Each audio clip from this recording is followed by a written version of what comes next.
মা, তোমার বয়স বেশি হলেও তোমার ভিতরে এখনো অনেক টাইট। আমি একটু করলে আর পারব না। মা, তোমার ভিতরে এত গরম কেন? আমার এটা তো পুড়ে যাবে। তোমার ভিতরে কি পানি ছেড়ে দিব? আমার নাম সুনিতা এবং আমার বয়স ২৯ বছর। আমি একজন সাধারণ নারী, কিন্তু আমার ছোট্ট জগতে সুখে আছি। আজ আমি তোমাকে আমার এবং আমার ছেলের এমন একটি ঘটনা বলতে যাচ্ছি, যা আমার জন্য কখনো ভুলার নয়। কয়েক বছর আগে আমার স্বামী আমাকে ছেড়ে চলে গিয়েছিলেন। তিনি একটি ২২ বছর বয়সী মেয়ের সাথে পালিয়ে গিয়ে তার নতুন জীবন শুরু করেছিলেন। এটি শুনে হয়তো তুমি ভাববে, একজন ৩৯ বছর বয়সী পুরুষ কিভাবে তার স্ত্রীকে একটি নতুন মেয়ের জন্য ছেড়ে দিতে পারে।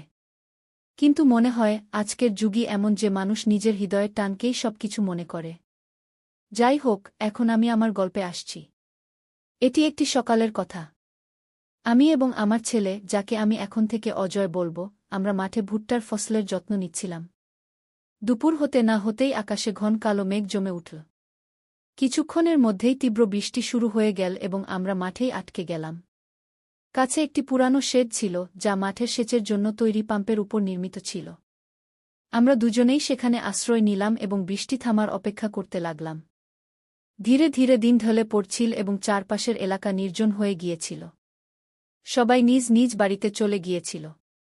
বৃষ্টি এখন হালকা হচ্ছিল, কিন্তু আমার কাপড় সম্পূর্ণ ভিজে গিয়েছিল। ঠান্ডায় আমার হাত পা কাঁপছিল। আমি আমার ভিজে কাপড় সামলানোর চেষ্টা করলাম। ঠিক সেই মুহূর্তে অজয়ের আচরণ কিছুটা অদ্ভুত হয়ে গেল। সে অস্থির লাগছিল। তার শ্বাস দ্রুত হয়ে গিয়েছিল এবং সে আমাকে অদ্ভুত দৃষ্টিতে দেখছিল। তার এই আচরণ দেখে আমিও কিছুটা ঘাবড়ে গেলাম। আমি বুঝতে পারছিলাম না যে হঠাৎ তার কি হয়েছে। আমি তাকে জিজ্ঞাসা করলাম, অজয়, কি হয়েছে? তুমি ঠিক তো? কিন্তু সে কোনো উত্তর দিল না। সে শুধু আমাকে এমনভাবে দেখতে লাগল, যেন কিছু বলতে চায় কিন্তু তার জিভে তালা লেগে গেছে। বৃষ্টি এখন ফোঁটায় ফোঁটায় পরিণত হয়েছিল, কিন্তু আমরা তখনও সেই শেডে ছিলাম। আমি ভাবলাম, সম্ভবত ঠান্ডার কারণে সে অস্বস্তি বোধ করছে। আমি তাকে আমার দিকে ডাকলাম এবং বললাম, সম্ভবত তোমার ঠান্ডা লাগছে। এখানে আমার কাছে এসে বসো। সে ধীরে ধীরে আমার কাছাকাছি এল। আমি তাকে জড়িয়ে ধরলাম যাতে সে কিছুটা উষ্ণতা পায়। আমিও ঠান্ডা অনুভব করছিলাম, কিন্তু সেই মুহূর্তের অদ্ভুত পরিস্থিতি আমাকে আরও অস্বস্তিতে ফেলেছিল।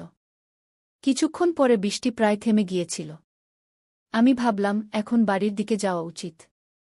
আমি আমার কাপড় সামলালাম এবং তাকে বললাম, চলো অজয়, এখন বাড়ি যাই। সে নিঃশব্দে উঠে দাঁড়াল এবং আমরা দুজনেই মাঠ থেকে বেরিয়ে পড়লাম।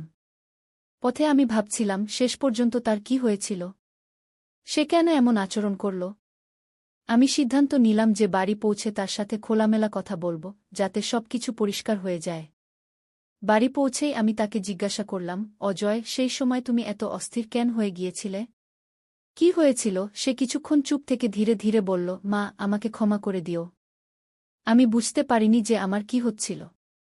শুধু এক অদ্ভুত অস্থিরতা হচ্ছিল। তার কথা শুনে আমি কিছুটা স্বস্তি পেলাম। আমি ভাবলাম, সম্ভবত সে সেই সময়ের পরিবেশে অস্বস্তি বোধ করেছিল। আমি তাকে সান্ত্বনা দিলাম, কোনো সমস্যা নেই বাবা। যদি কখনো এমন কিছু অনুভব কর, আমাকে সঙ্গে সঙ্গে বলবে। সেই রাত আমি তাকে বিশ্রাম করতে দিলাম এবং নিজেও ঘুমানোর চেষ্টা করলাম। কিন্তু আমার মনে প্রশ্ন ঘুরছিল, এটি কি শুধু অস্থিরতা ছিল নাকি আরও কিছু? আমি এটিকে পরের দিনের জন্য রেখে দিলাম, কারণ অনেক সময় সময়ের সাথে সাথে উত্তর নিজেই চলে আসে। পরের সকালে অজয় তার ঘর থেকে বেরিয়ে এল সম্পূর্ণ স্বাভাবিক। তার আচরণ ঠিক যেমন প্রতিদিন হয়, যেন গত রাতে কিছুই হয়নি। আমি ভাবলাম, সম্ভবত এটি সত্যিই একটি মুহূর্তের ব্যাপার ছিল এবং এ নিয়ে বেশি চিন্তা করা ঠিক নয়। দিন কেটে গেল এবং আমরা আমাদের দৈনন্দিন কাজে ব্যস্ত হয়ে পড়লাম। কিন্তু আমার মনে সেই প্রশ্ন কোথাও না কোথাও থেকে গেল। একদিন সুযোগ পেয়ে আমি তার সাথে হালকাভাবে কথা শুরু করলাম, অজয়, তোমার কি মনে আছে সেই দিন মাঠে কি হয়েছিল? আমি দেখেছিলাম যে তুমি হঠাৎ অস্থির হয়ে গিয়েছিলে। সে কিছুক্ষণ থেমে বলল, মা, আমি নিজেই বুঝতে পারিনি যে কি হয়েছিল।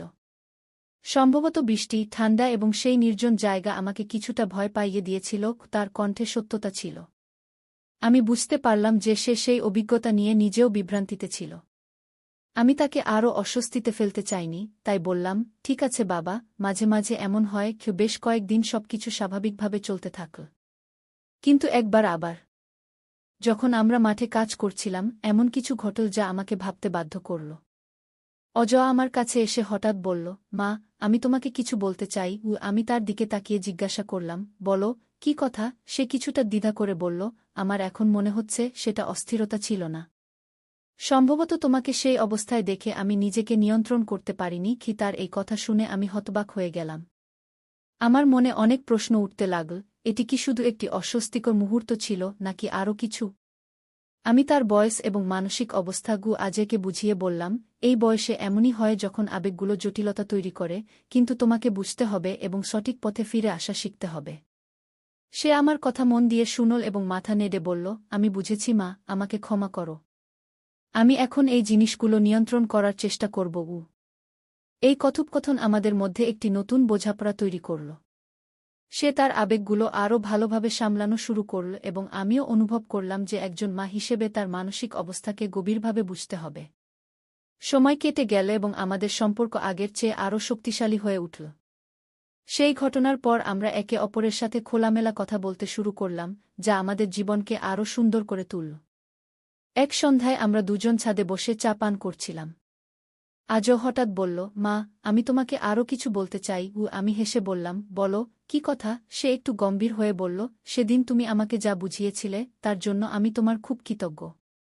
তুমি সবসময় আমাকে সঠিক পথ দেখাও। কখনো কখনো আমার মনে জটিলতা তৈরি হয়, কিন্তু তোমার কথা আমাকে স্পষ্ট করে দেয়। কি তার কথা শুনে আমি খুব খুশি হলাম। আমি বললাম, বেটা, কোনো আবেগই ভুল নয়, শুধু তাকে সঠিকভাবে বুঝতে এবং প্রকাশ করতে হবে। কুশের সম্মতিতে মাথা নেড়ে বলল, মা, আমি এখন চেষ্টা করব আমার আবেগগুলো বুঝতে এবং সঠিকভাবে প্রকাশ করতে। এই কথোপকথনের পর আমি অনুভব করলাম যে আজও সত্যিই বড় হয়ে উঠছে। আমরা তার ভবিষ্যৎ, পড়াশোনা এবং স্বপ্ন নিয়েও দীর্ঘ আলোচনা করলাম। সেই ঘটনাকে পেছনে ফেলে আমরা জীবনে এগিয়ে যাওয়া শিখলাম। বছরগুলো পর একদিন আজও আমাকে বলল, মা, আমার পড়াশোনা শেষ হয়েছে। আমি এখন চাকরির জন্য শহরে যেতে চাই। কি এটা শুনে আমার মন একটু ভারী হয়ে গেল। একজন মা সবসময় তার সন্তানকে কাছে রাখতে চায়, কিন্তু তার চোখে উদ্যম এবং আত্মবিশ্বাস দেখে আমি বললাম, তোমার যা ভালো লাগে তাই করো।